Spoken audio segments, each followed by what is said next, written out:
Hello BYU Cougar fans, it's Scott Rapley again with Blue Cougar Football's daily podcast for August 21st, 2013. How are you today? Got quite a few things I want to talk about, and let's jump right into it. First thing on my mind, if you probably noticed the tight end preview is up for this season, and doing it kind of got me down, got me a little depressed. That position has suffered so long at BYU, which is one of our marquee positions along with the quarterback. Tight end is something we take a lot of pride in, send a lot of guys to the NFL, lots of All-Americans, and so it kind of got me down that not only has that position really failed to produce the last 3 years, but it seems like there's no end in sight. It's just kind of this endless cycle of hoping and thinking and believing that someone's going to step up, someone's with one more year of experience, someone's better, someone's going to take the reins, and we will have another All-American candidate there playing tight end, catching third downs, converting them for first downs, catching touchdowns, and causing trouble for the defense that we play. But it just isn't happening, and looking at it, I don't know what to expect as far as when it will end. Each year, the depth chart now, there's we have a couple seniors, a couple juniors, and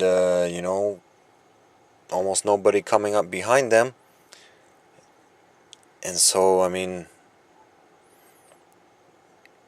where's that guy like Dennis Pitta or Johnny Harling, where we get 2-3 really good years of production from that position there.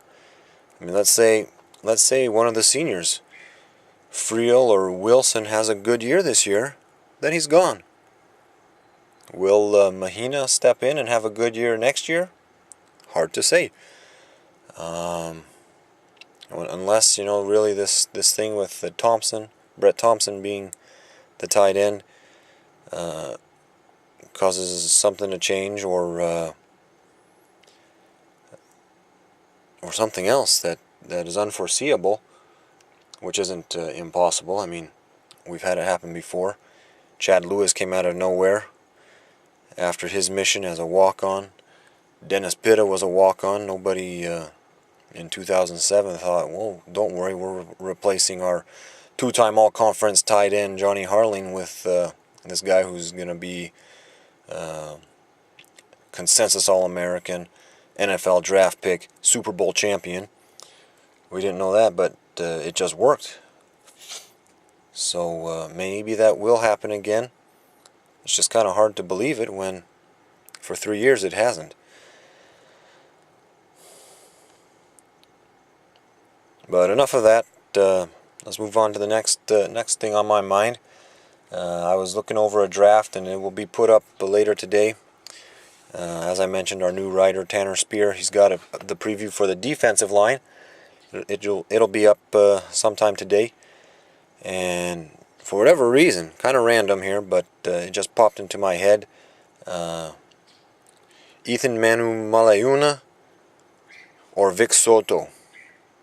Who would you rather have? I know Soto, he had just played 1 year on the defensive line, but had a really good year. He's a lot more athletic than Manu, but not as big. And but I thought Soto had a great year. He was a very good defensive end. Now Manu, we know what he can do. He's been a very solid rock for BYU on the defensive line for several years now.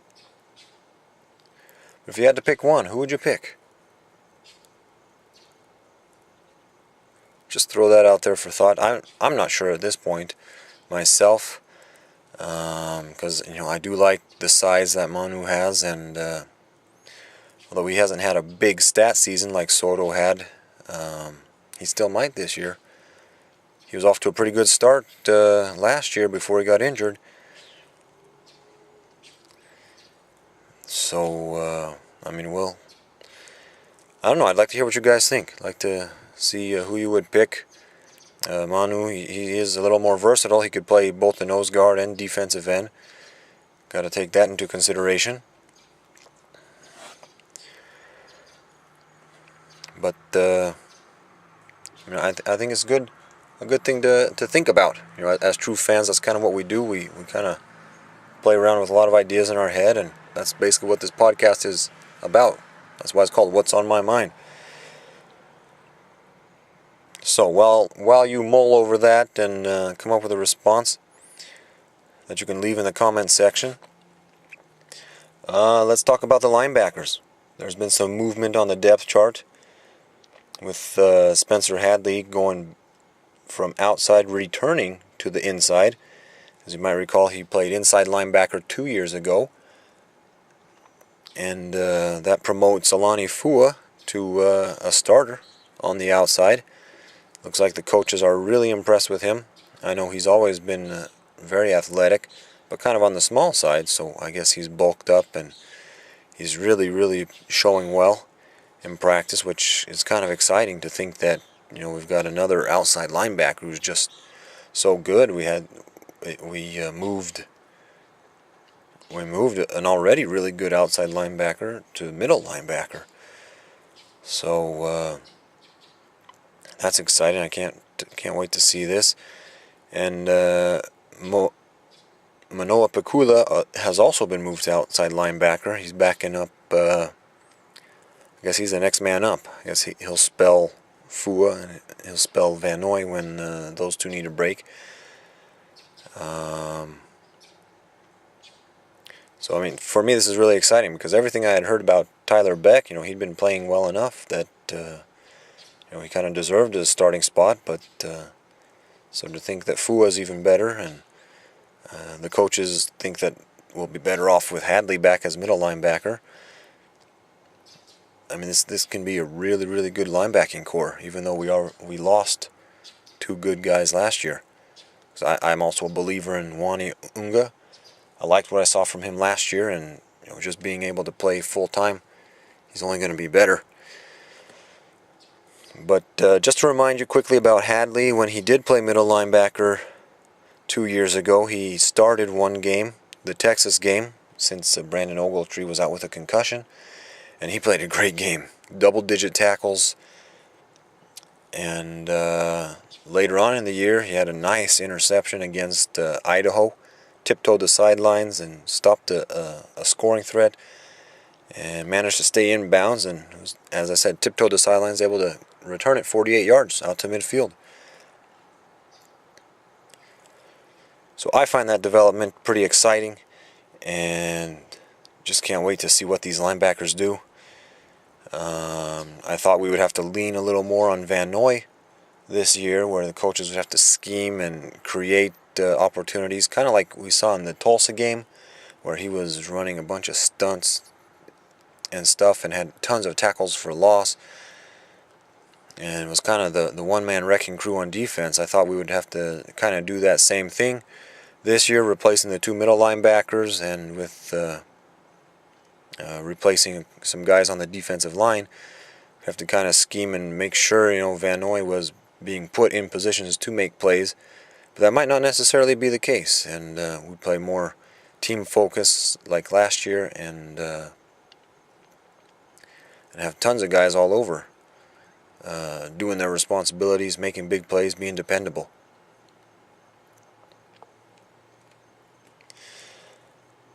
Okay, there were a couple of stories put out by some other outlets yesterday, or at least within the last 2 days, I'd like to comment on.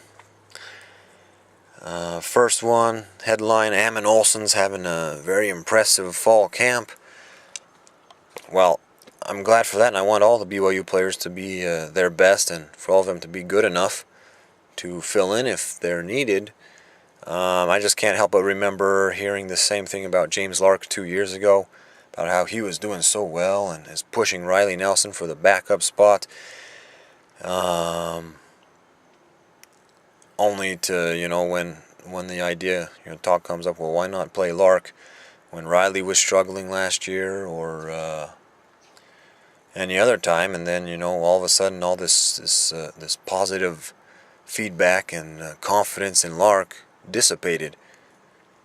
And it's like, well, he's really not that good, and if he was on par with Nelson, then the coaches would definitely play him. And so it's like, well, what's going on? How much stock can I put in this headline? Is that just to get me to read the article, or is he really playing that well? So just wanted to throw that out, remind everybody we kind of heard the same thing 2 years ago, but then when feet were being held to the fire, so to speak,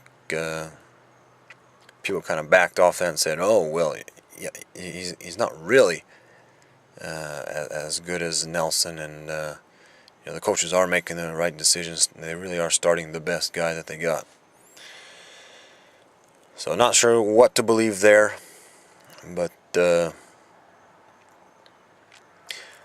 that's what's on my mind about seeing that headline.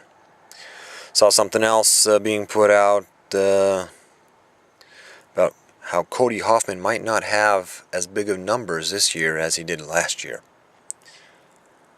And to that I just gotta say, duh. I mean, Hoffman had one of the best seasons in school history. And as far as receivers nationwide, any college receiver would love to have 1 year like that.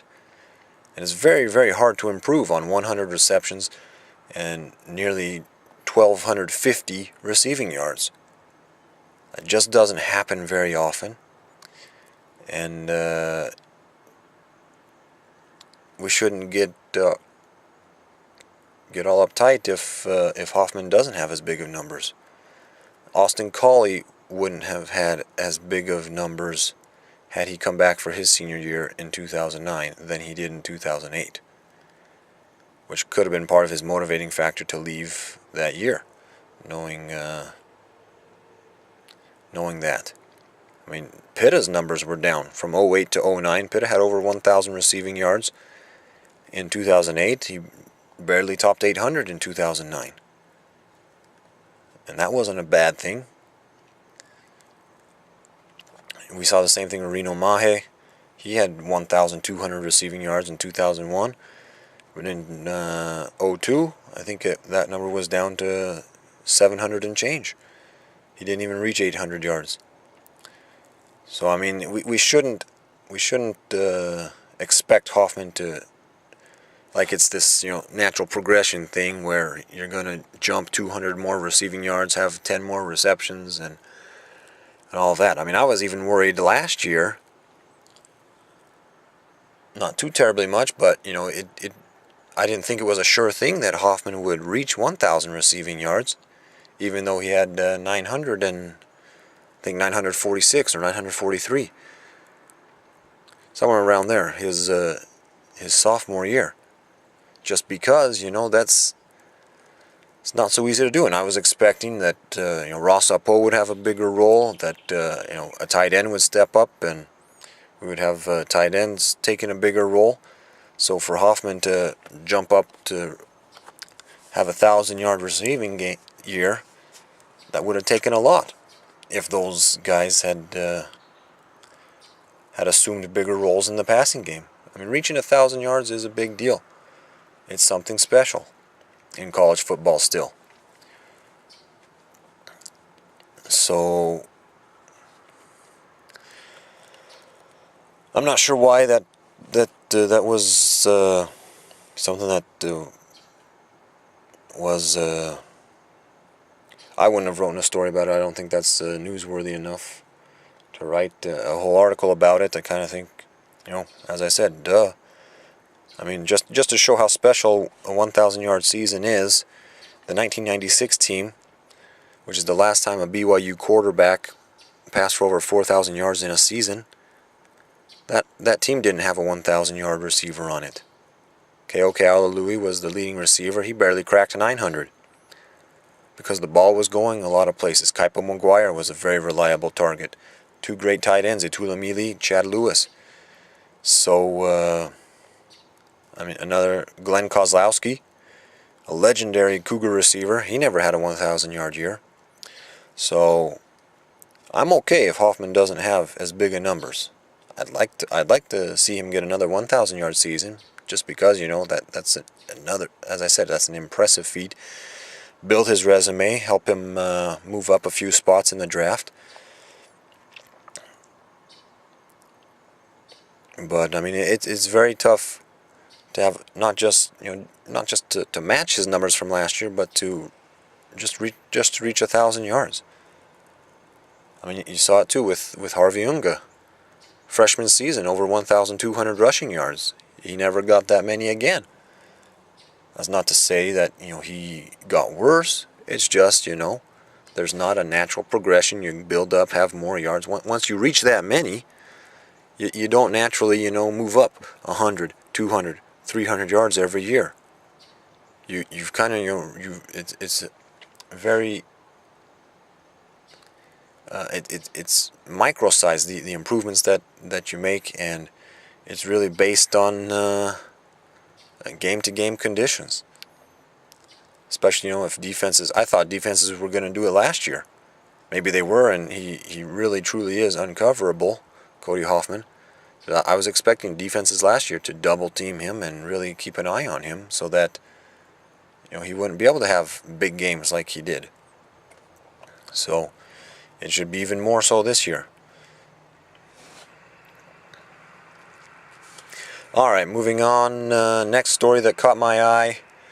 This headline about Jamal Williams not having any intention of being baptized and joining the Church of Jesus Christ of Latter-day Saints. That one really got on me and bothered me to see. I understand. I didn't read the article. I didn't want to give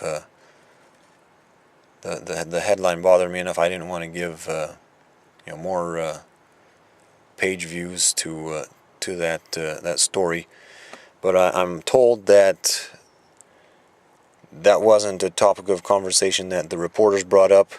That's what I was really worried about. The last thing non-LDS football players at BYU need is for reporters to start asking them randomly out of the blue just because they want to try and have a unique headline, a unique story that we've had all kinds of a lot of players come get baptized and no one writes sports articles about that. So why now is Jamal Williams' feelings about joining the church headline news? I really would like to see them keep it football related. These reporters have access to these players because they're allegedly going to report on football, and that's totally not football related. But as I said, I understand. My understanding is Jamal brought it up. What his reasons were are not clear, but he brought it up, and so that's how it came up and landed as a headline on somebody's story. But that reminds me of last year.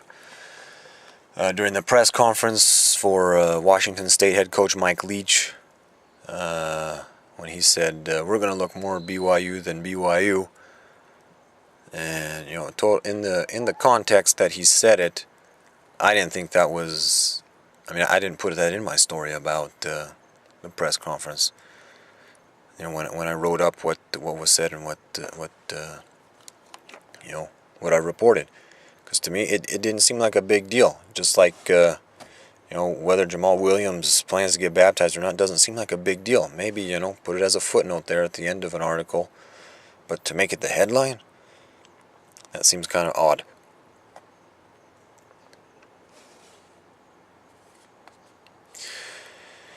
And one more thing I got on my mind. We all know BYU is doing the royal blue jerseys for throwback jerseys for the Utah game. And to go along with it, they've put out brand new royal blue t-shirts that we can all purchase. It's got the Nike emblem on it, if I remember correctly, so that drives up the price. And you know, we saw the same thing last year. Whiteout, buy your whiteout shirt, get your blackout shirt, and I understand the whole uniform thing is done for fans. It's really driven by the fans. Fans want to see it. They do it for the fans, and it costs a lot of money. So BYU, needs a way to get the money back, or would like to get the money back, rather. But I would just like to see. I think there's so many other things BYU can do to try and increase revenues. Put out a cheap shirt and do something else. You can create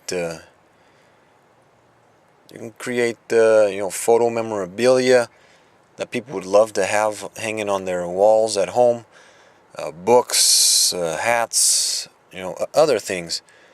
I mean, it just comes at me as too much of a money grab, and I think there's I don't think BYU fans mind all that much spending money on their team, but I just think there's more valuable things that we can give them to buy and pump revenue into the program than t-shirts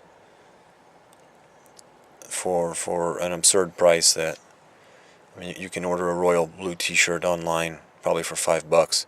I haven't checked, but just a plain royal blue t-shirt.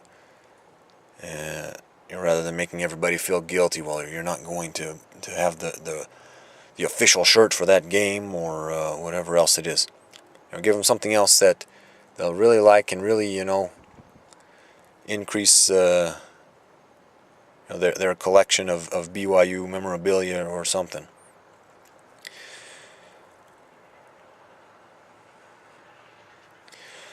Well, that's about it. That's all I've got on my mind today.